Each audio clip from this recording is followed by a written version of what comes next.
So welcome back to Outdoors with the Morgans. It is first thing in the morning. It's about 5 a.m. I went to bed last night. Must have been like 8:45 or something. And man, 3 o'clock, I was ready to rip. But I'm over here at the building right now, just getting a fire going. It hasn't been cold enough to just keep burning. It gets up to about 45. Yesterday, it even got up to about 50 degrees. But it's been raining on and off for the last couple of days, so it's been a real mess. I had to go buy a new computer the other day. If you saw yesterday, we did a live stream, and I was still using my old computer, trying to limp through with it, and it just keeps kind of locking up. And about 40 minutes into the live stream, it was done. So I apologize for that. But the other day, I actually went down to the mall, which I never do, but there's an Apple store down there, and I bought a new MacBook Pro. Basically, the same computer that I had, and I've had it for about 5 years. It's worked really well. I like Apple products, but like with anything electronic, it's only gonna last so long.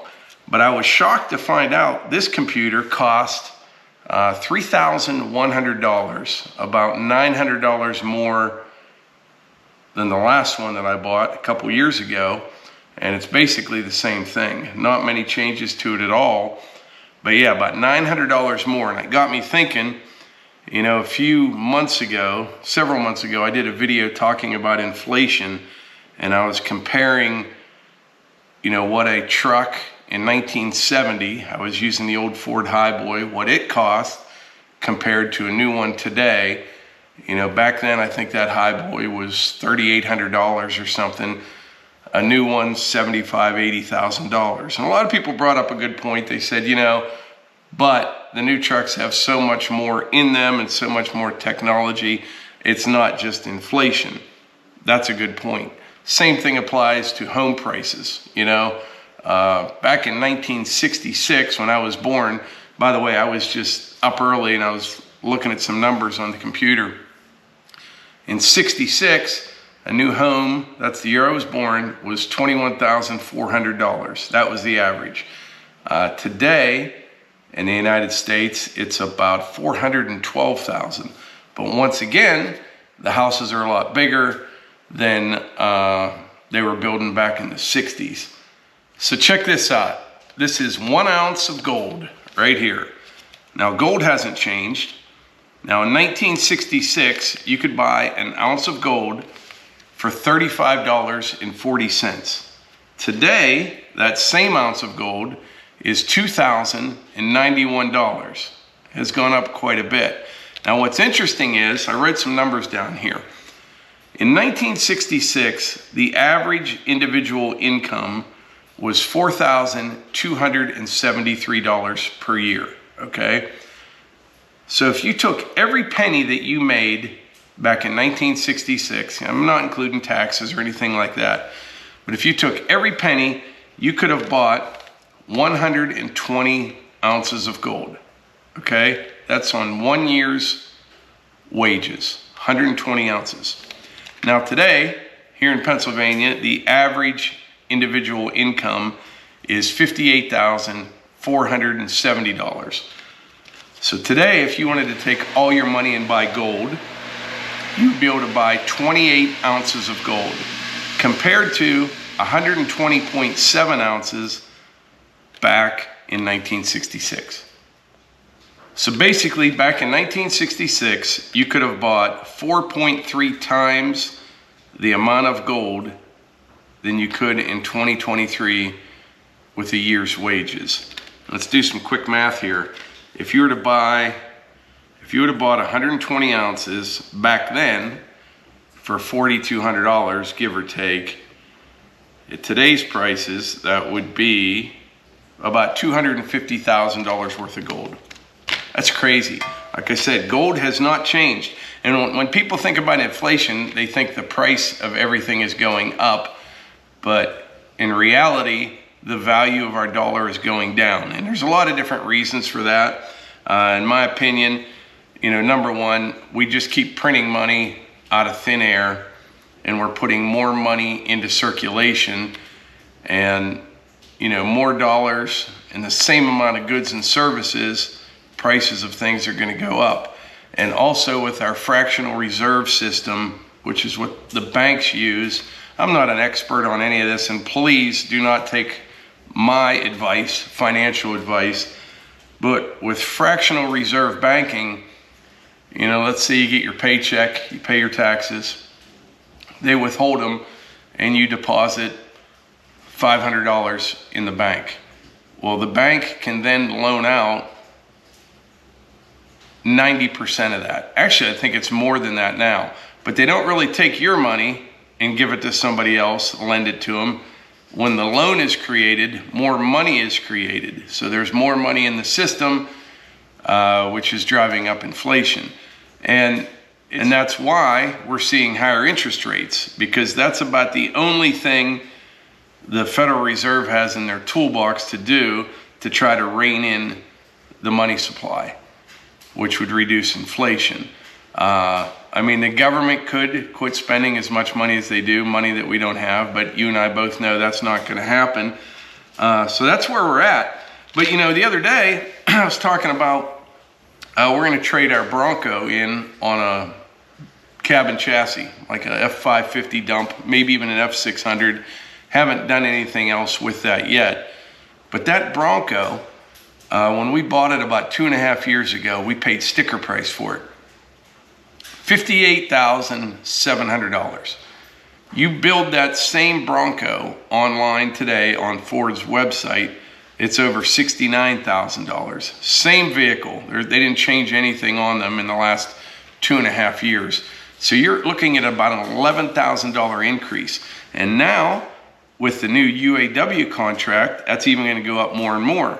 They wanted a raise, obviously, because of inflation. Everything costs more. So it just snowballs. You know, it just keeps going. And I got something from my bank the other day. It made me think. And I was reading a tractor forum. I'm going to pull all this together. It actually was on my banking app. And they said that they had a offering CDs at 4.5% for a 10-month CD. Well, I saw in a tractor forum, someone was talking about they put some money in a CD and they're waiting for the tractor market, for prices to come down, and they were going to buy a tractor. And they said they're getting like 5% interest, how great they're doing. Well, at 4.5 or 5% interest, you're still losing money. This is for $25,000 of new money, 4.5% interest. So I think that would give you, let's do some math here, 25,000 times 0.045. Yeah, $1,125. Problem is, in 2022, the inflation rate was around 8%. I think it was more than that. They calculate it different than what they used to. So you're still losing $1,000. You know what I mean? You can get 4.5% on your money, but with inflation, you're still losing money, because no matter what you do in order to get ahead, whatever you invest your money in has to outpace inflation. And that's been very difficult to do lately. So basically what I'm saying is you are penalized if you save money. Inflation wouldn't be that big a deal if wages kept up with inflation, which they don't. You know, say you made $50,000 a year and a new car was $25,000. Well, if the price of new cars went to $50,000 and you made $100,000 a year, it really wouldn't seem like that big a deal, because you're making double the money, the car costs twice as much. Where it hurts is when you save money. You know, if you stick $25,000 in the bank and you're getting 4%, you're actually losing money on your savings each year. So that leaves, you know, like the stock market. And I've got money in the market and I hate it. I don't like anything about it. I think it's all smoke and mirrors. And I didn't think that until probably 10 years ago.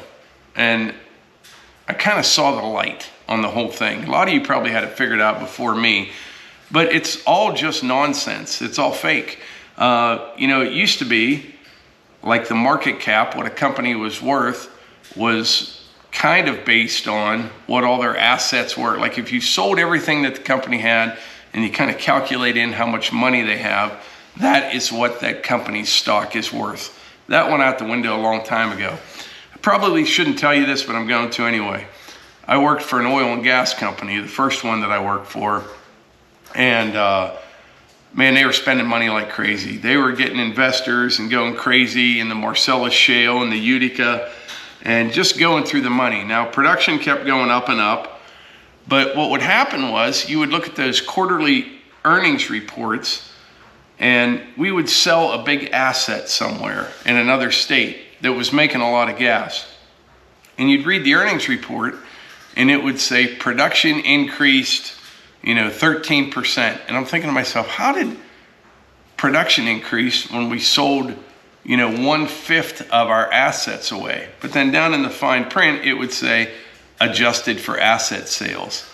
And so maybe 6 months later, another earnings report would come out and we had sold another asset and it would say production increased 26%. I'm like, there's no way.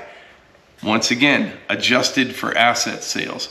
So with that kind of logic, you could have gotten down to having one well remaining, right? And just went over and turned the valve a little bit, let a little bit more gas out, and you would have increased production. And that's all they cared about, the market. All they seemed to care about was production. They didn't seem to really care if the company was making any money or not. But a lot of those companies, it's all just smoke and mirrors, in my opinion. So one more fun fact for you. In 1966, I mentioned a new house, average cost $21,400, average annual income $4,273. So if you took every penny, it would be 5 years to buy a house. Today, average price $412,000, average wage here in Pennsylvania $58,470.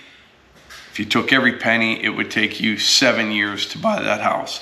Like I said, the houses are a lot bigger now, but a good way to show inflation is against gold. It's huge. The value of our dollar is dropping out of sight. It really is. But anyway, the fire is ripping. And by the way, we'll have more fire starter available in the next couple days. We'll let you know. But yeah, I got this thing up to temperature. Just gonna take the chill off in here. Just hasn't got cold enough where you can burn all the time. But in the morning, it gets pretty cold. But anyway, it's still raining. Still dark out.